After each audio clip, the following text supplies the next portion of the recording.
Yeah, you have met Vladimir Putin in the Kremlin. How is it to talk to a man who commands 6,500 nuclear warheads?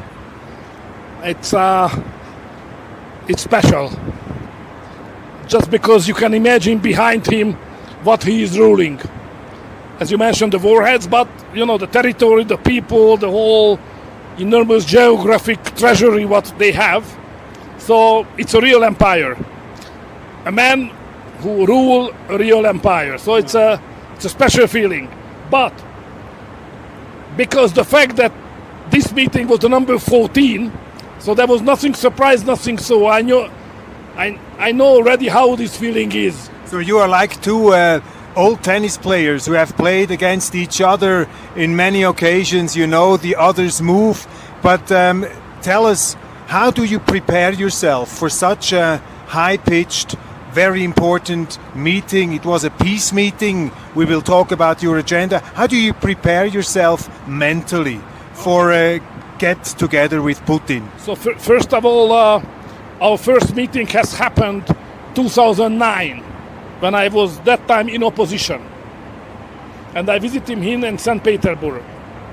And we had a meeting in a library to clarify all the sophisticated and sensible point of the relation between the two countries, because the history of Russia, Soviet Union and Hungary is rather complicated. They several times attacked and occupied the country. 56 revolution crashed by them. We are very strong anti-communist political party, so it was not an easy job to find the proper basis how we will cooperate in the future. Let me just make one point here to stress it for our viewers. I mean, you have been one of those young Hungarians you went on the barricades to protest against the Soviet Union. You were a freedom fighter. You worked to chase the Russians out of Hungary, just to give that as a remark. Even more than that, even in the whole Central European region, let's say the Soviet Union occupied territories from Poland to Hungary, in 89 I was the first political leader, a young one, a small radical anti-communist party, in a public speech, hundreds of thousands of people, who said, first time in this region ever, that Soviet Union troops should leave Hungary. So the transformation of the world is not just about that the communists let us to have free election and we will introduce democracy, rule of law and so on, freedom. No, this is important but not enough. What we need is national sovereignty and independence. So it was an anti-Soviet statement, of course, because it was considered a radical anti-Soviet something. Even I was criticized from the German language world. I do remember the Social Democrats of Germany said that Viktor Orban, the crazy young radical in Hungary, said that Russian troops should move out and that will lead us to destroy the Berlin Wall, which is crazy. The Berlin Wall will never destroyed. So in our life, definitely is too radical, too provocative, rather dangerous. That was my first attack on me. That was the first attack on me from the left, liberal something, of the Germans. But I mean, Viktor, this is totally crazy. I mean, you have been 30 years ago, you have been attacked of being too critical against the Russians, and now you are criticized. You're not critical enough with the Russians. I feel it's always, for a Hungarian, it's almost, how do you say, a personal attack. If a Hungarian is criticized as being too friendly to Russians, what do you say to those critics who say Orban, he's this kind of Putin understander, he's a friend of Putin? What do you say to these critics who have, a lot of airtime in the media? So yes, I am criticized that I'm a friend of Putin, but I'm friend of the Hungarians first. Second, I'm friend of the peace. That's very important. I'm friend of the peace. The reason why I negotiate with Putin, because I'm looking for the shortest and quickest way how to stop this war and create a peace. But back to your previous question. So how to prepare? So that meeting was prepared in a totally secret way, because I met first I was in Kiev to meet Zelensky, And then when it was concluded, then I started to organize the meeting with Putin. Can you imagine to organize that meeting for 2 days later? When did you do that? On the highway, on the way back from Kiev to Budapest? No, I sent a secret message to the foreign minister that he should organize something, because telecommunication is totally under surveillance of other big guys, and I tried to keep it under the carpet as much as I was, till they realized that there is an airplane hired or asking for the Hungarian military plane, asking for a permission to fly over Poland. That was the point when it leaked. But till then it was totally under control. And I will have some meetings in the next week which will be equally surprising and still under a very strong control.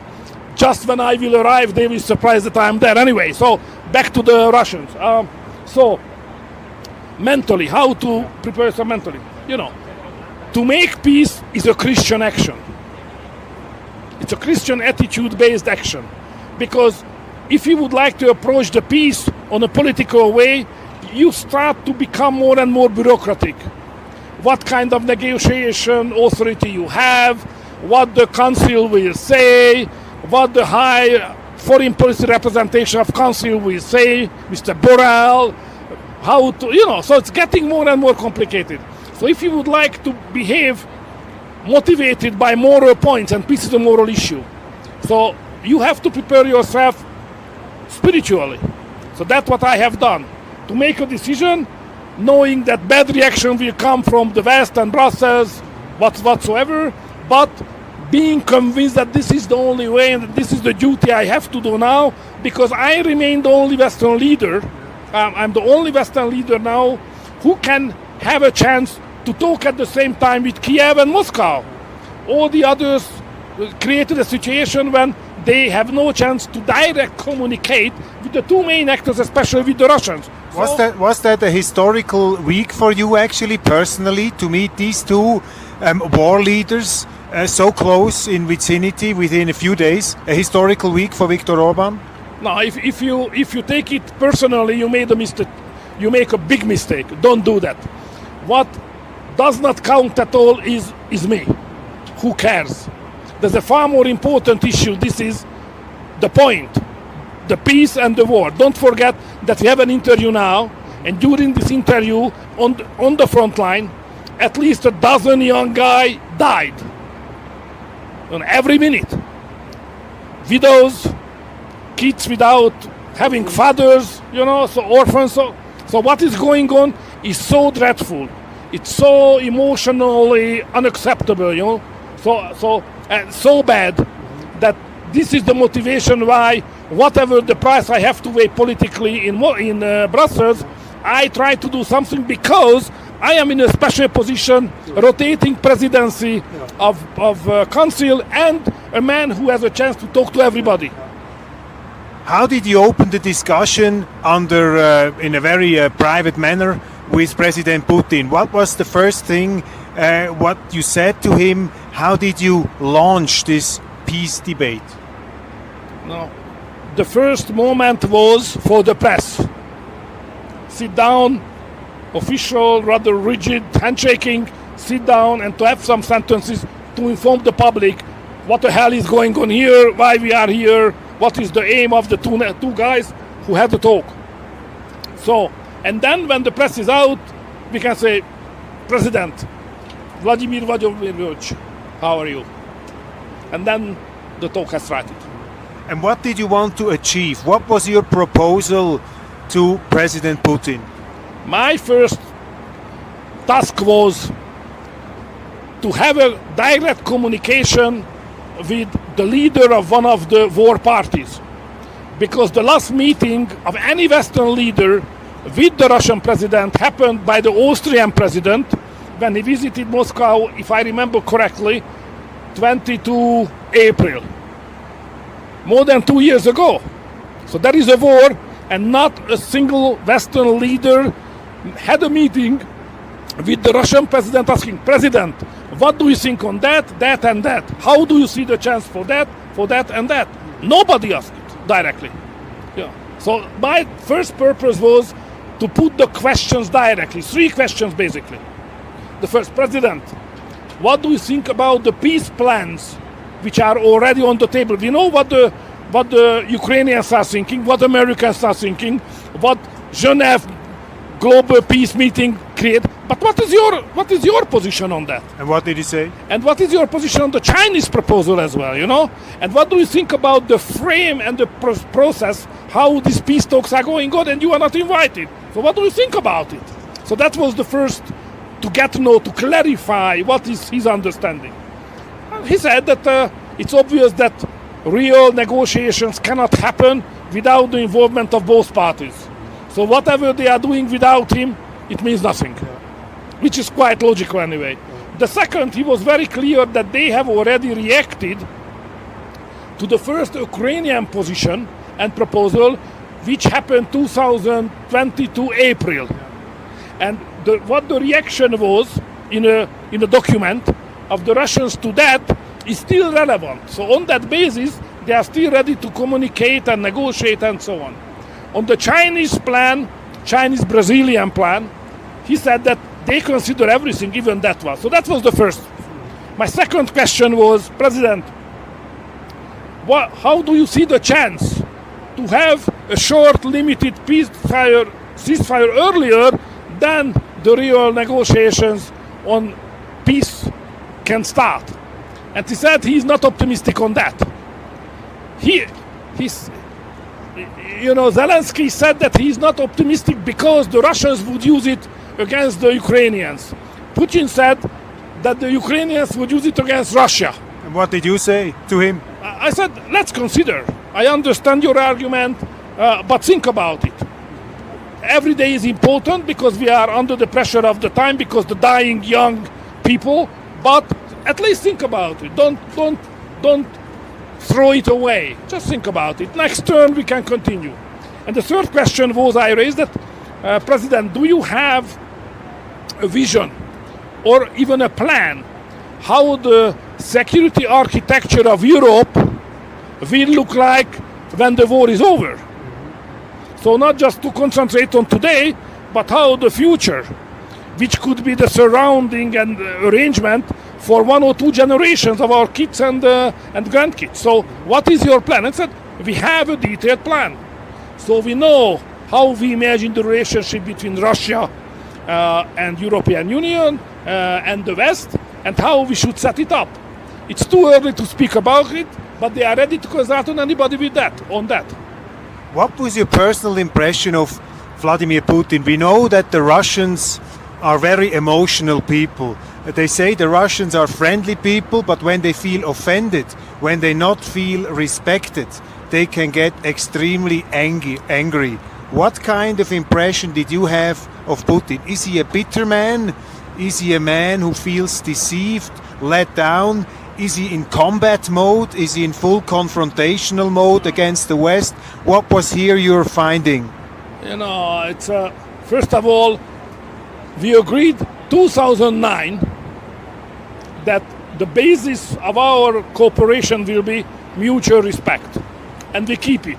So I don't know how he behaving when he is offended, because I never did so. So all the negotiations and talks with him was always in a good mood. That's first. Second, he is more than 100% a rational person.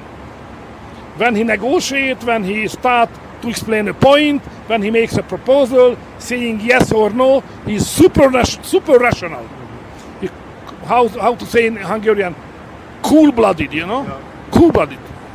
Low profile, cool-blooded, very cautious, punctually formation, discipline. So it's a real challenge to have a negotiation and to be prepared if you would like to keep the intellectual and political level of him. How long did you speak? How long did you talk?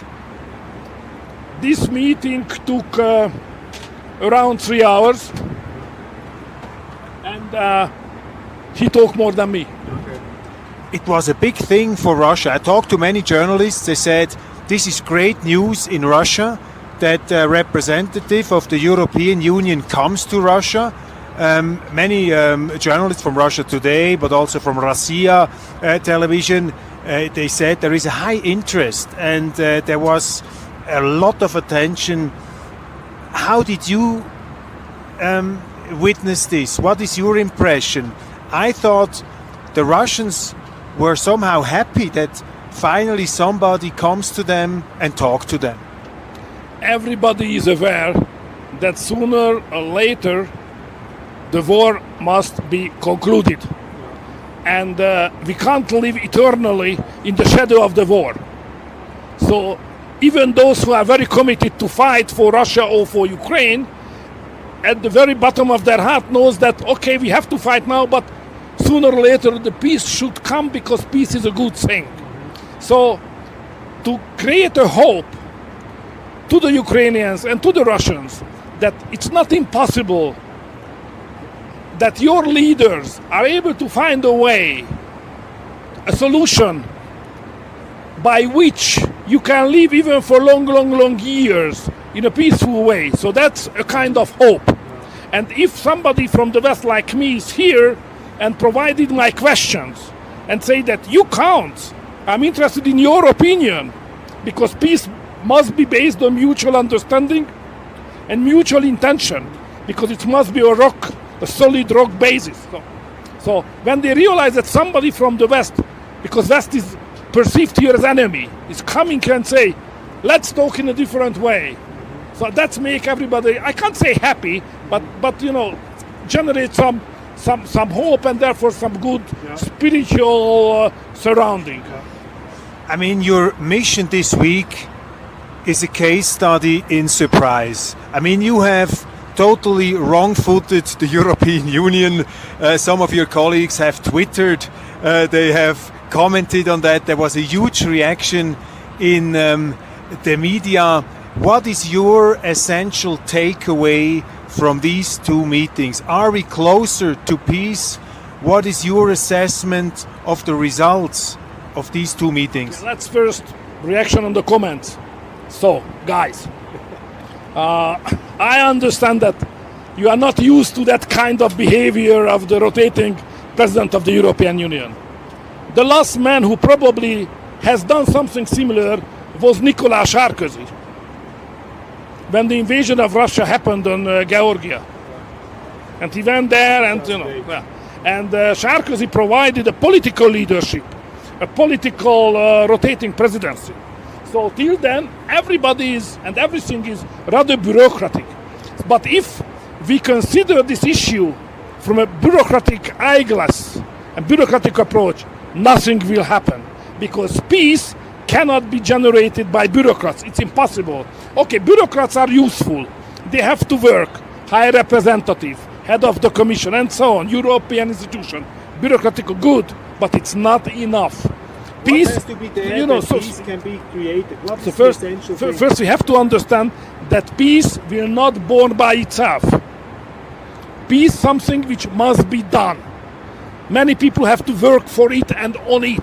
If you don't do that, there will be no peace. War remain. Bad things will remain, which is delivered by the war. If we would like to change the bad for good, we have to do something. This is the first. And when we realize that we have to do something, it cannot be bureaucratic, it must be political. Because only political leaders can manage to find a way, the shortest way to the peace. So what is the first step? First step is reopen the diplomatic relationship and reopen the communication channel. That's happened today. So it's one important step forward. Yeah. And you have opened the heart probably as well. I mean, everybody asks himself now, what's next? What comes next? What do you have in your head? What is the next surprise move by Viktor Orban? Okay, next surprise on Monday morning. You will see, follow the press.